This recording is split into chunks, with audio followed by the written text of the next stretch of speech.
The mirror that warns, reflections of a hidden fate as I write this. I have no idea how much time I have left. The mirror that warns me still hangs on the wall opposite, but its surface has become almost completely black now. I want someone to understand what happened here, how a rational person like me could fall so deep into something I cannot explain. Perhaps there is someone out there who can learn from my mistakes.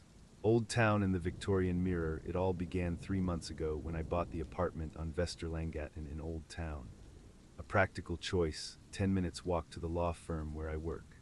The real estate agent had talked about the building's history from the 1600s, but it was the interior I fell for, especially the mirror in the hallway. "It's not included in the sale," the agent had said with a strained expression. "Why not?" I asked, studying the impressive Victorian mirror with its dark wooden frame decorated with oak leaves and small, almost invisible animal figures carved along the edges. The previous owner insisted on taking it with them, but died before moving. I offered to pay extra. It was a practical choice. The mirror was perfectly placed in the hallway, right where you want to check your appearance before going out.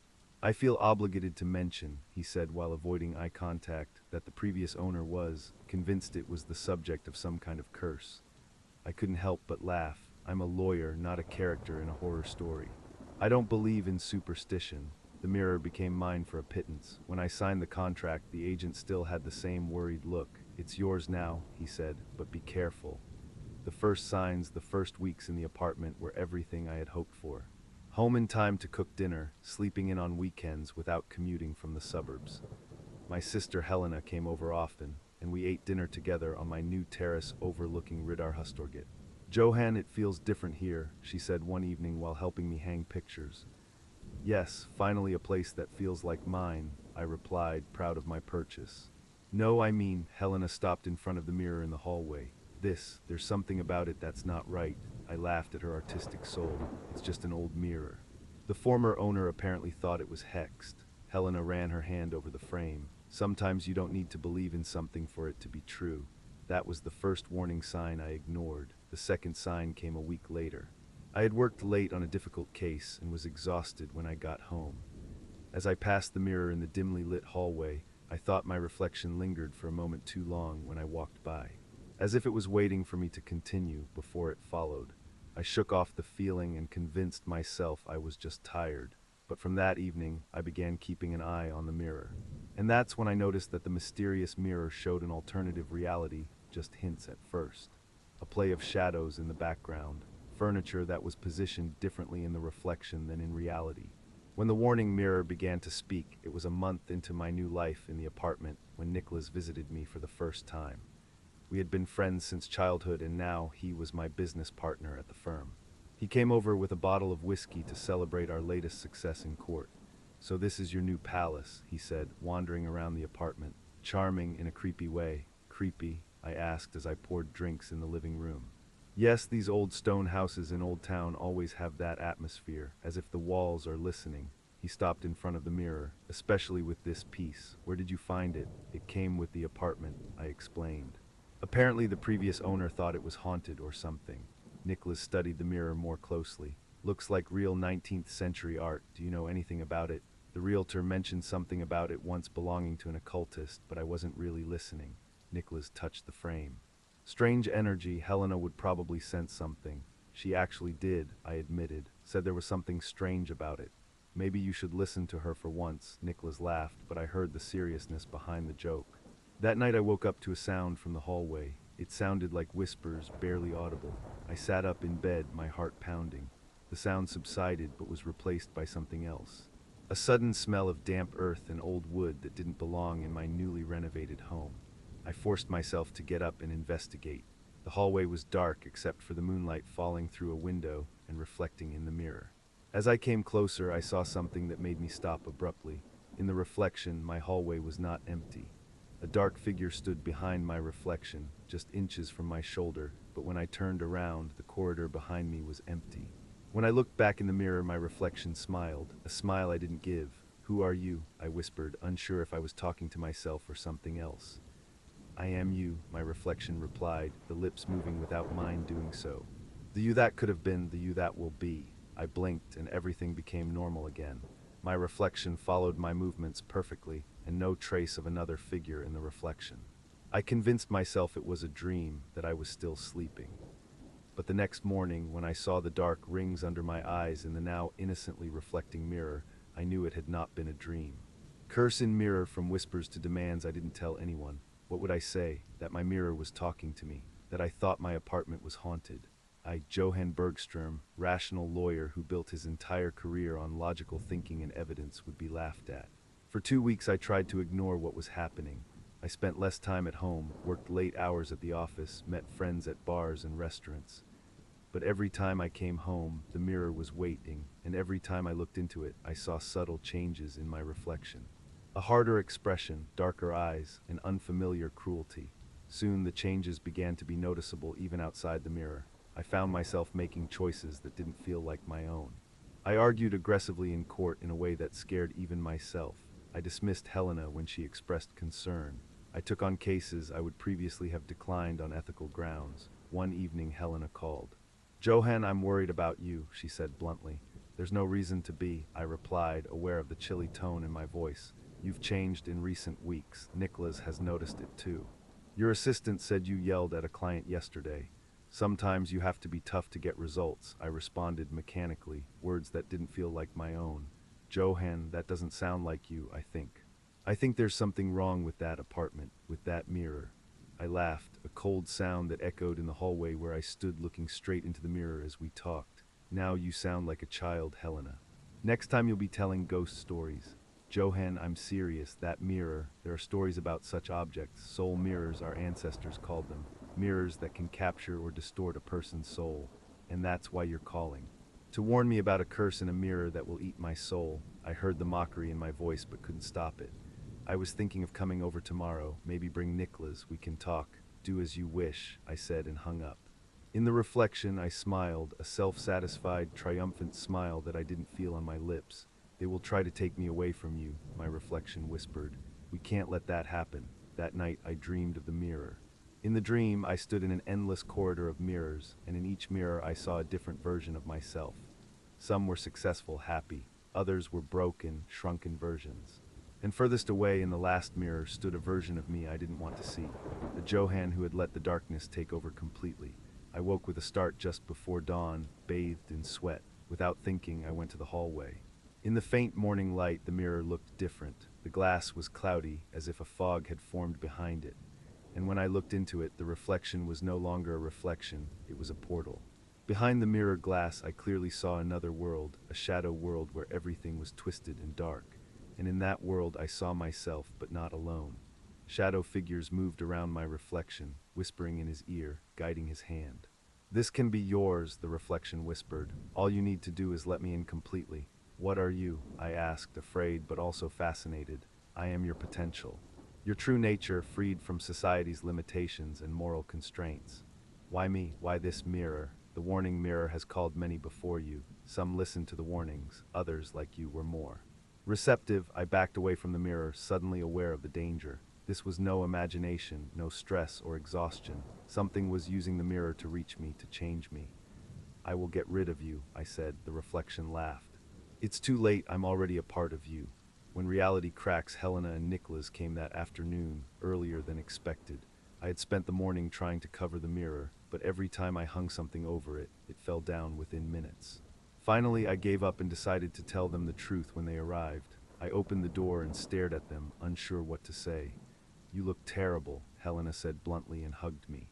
"When did you last sleep?" "Too long ago," I admitted. "Come in, but be careful with the mirror." Niklas gave me a searching look. So Helena was right, there's something about that mirror. We stood in the hallway, all three in front of the Victorian mirror that now looked completely normal.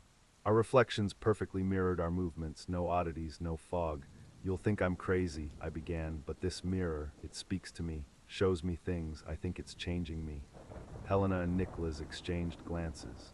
"We thought maybe you had started with something," Niklas said carefully. "Amphetamines, maybe. Your behavior at the office has been concerning." "I'm not on drugs," I said firmly. "I know how it sounds, but I assure you." I was interrupted by the lights in the apartment flickering.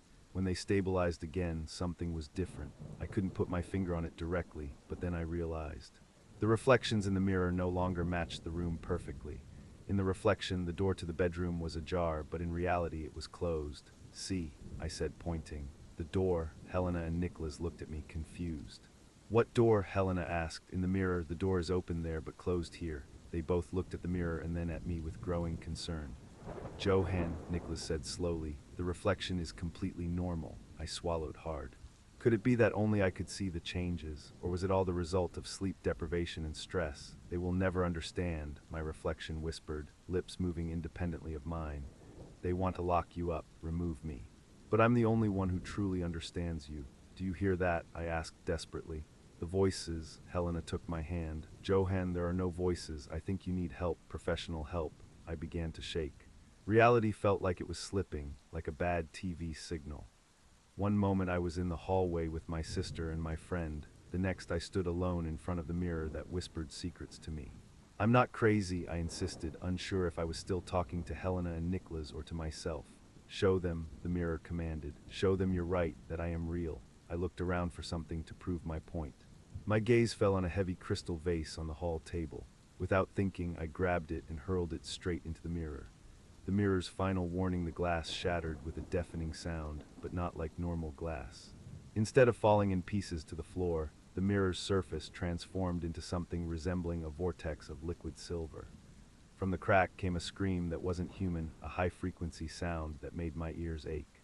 Helena screamed and fell backward. Niklas grabbed my arm. "What the hell is that?" he shouted over the sound. By ignoring the warning from the antique mirror, I had unleashed something.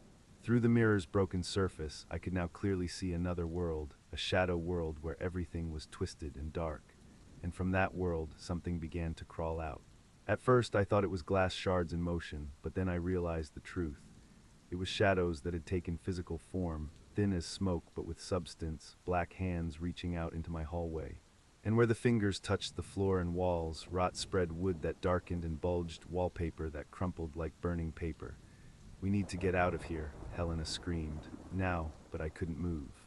For among the shadows I saw a figure taking shape, a darker version of myself, the one that had been waiting on the other side. "You let me in," it said with my voice, but deeper, darker, "just like all the others before you." Those who didn't listen to the mirror's warning. Niklas pulled on my arm with all his strength, and I stumbled backward. Helena had already reached the door and yanked it open. "Johan, come," but it was too late. My doppelganger stepped completely through the broken surface of the mirror, now a complete physical being in our world. He smiled at me, and in that smile I saw eons of darkness and malice. "You can go," he said to Niklas and Helena. "It's only him I want. We're not going anywhere without Johan," Helena said with a voice that trembled but was determined. My doppelganger laughed, a sound that made the blood freeze in my veins. "Then you'll stay for good." With a hand motion, he closed the outer door with a force that made the whole apartment shake. The light flickered again, and when it stabilized, the entire hallway was transformed. The walls now pulsated as if they were alive, and the air was heavy with a smell of decay and age. I met the gaze of the creature wearing my face, and finally understood what the warning mirror had really been trying to tell me. It hadn't been preparing the way for this creature, it had been trying to warn me against it. "What do you want?" I asked, my voice barely a whisper. "To live," the doppelganger answered simply. "Through you. As I have done through so many others through the centuries." Helena grabbed a candelabra from the hall table and swung it at the creature, but it went straight through it as if it were made of smoke. Niklas tried the outside door again, but the lock had melted together with the frame, a twisted mass of metal. I suddenly felt a clarity I hadn't experienced in weeks. This was what the mirror had been trying to warn me about all along, but in my arrogance and rationalism, I had refused to listen.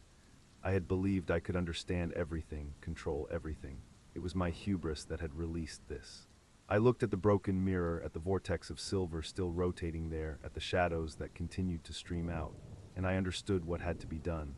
"Helena, Niklas," I said calmly. "I need your help." The final choice, my doppelganger began moving toward me, a hand outstretched as if he wanted to place it on my face. "You will give me your body, your identity, your life." "No," I replied. "I won't." I nodded quickly to Helena and Niklas, a silent signal. We had known each other long enough to communicate without words. Niklas understood immediately, and Helena followed his gaze. With a coordinated movement, all three of us rushed toward the mirror's frame. My doppelganger was fast, but not fast enough. We grabbed the heavy mirror from the wall, and for a moment looked down into the silvery vortex behind the glass, a portal to a world of darkness and shadows. My doppelganger screamed, a sound of pure anger and fear. "Stop them, you don't understand what you're doing." But we did understand. With a joint effort, we turned the mirror toward him, directed the portal at its creator. The effect was immediate. A wind, strong as a hurricane, pulled him toward the mirror's surface. He fought against it, grabbing furniture and walls, but the force was too strong. "You don't understand," he screamed, now with a voice far from human. "If I go back without a host, I can never return." "That's exactly what we're counting on," I replied. With a final howl, he was pulled into the mirror, followed by all the shadows that had leaked into our world. The moment he disappeared completely, the mirror's surface shattered completely, transforming into a fine glittery powder that fell to the floor. The apartment returned to its normal state. The walls stopped pulsating, the air became easier to breathe, and the outer door clicked as the lock reset. The three of us stood in silence, shocked and exhausted. Finally, it was Helena who spoke.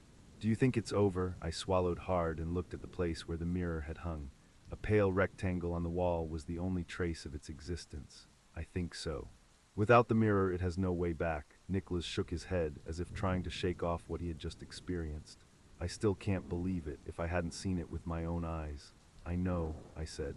"I know." We stayed together that night, none of us wanting to be alone. We talked until dawn, trying to understand what we had experienced. Helena told of old Swedish folklore about soul mirrors, objects that could capture or distort souls.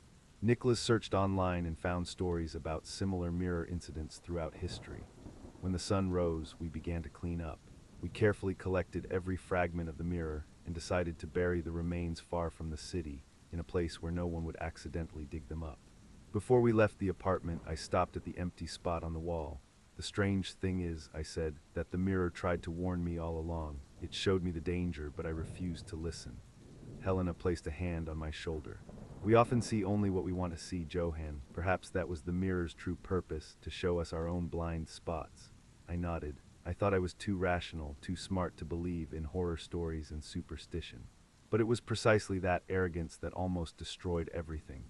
We left the apartment together. I knew I would sell it as soon as possible, even though the danger was over. Some places carry too many memories to live peacefully in them. As we walked through the narrow alleys of Old Town, I thought I saw a reflection in a shop window, a shadow not quite following my movements. But when I looked directly at it, everything was as it should be. Maybe it was just my imagination, or maybe, just maybe, a small part of the darkness will always remain within me, a constant reminder of how close I was to losing everything because of my refusal to listen to warnings that didn't fit into my worldview. Since then, I have stopped relying solely on what I can see and prove. For there are things in this world that exist outside our understanding, forces that work in the shadows, and if you ever encounter a mirror that warns you, listen. For when you unknowingly look into the darkness also looks into you.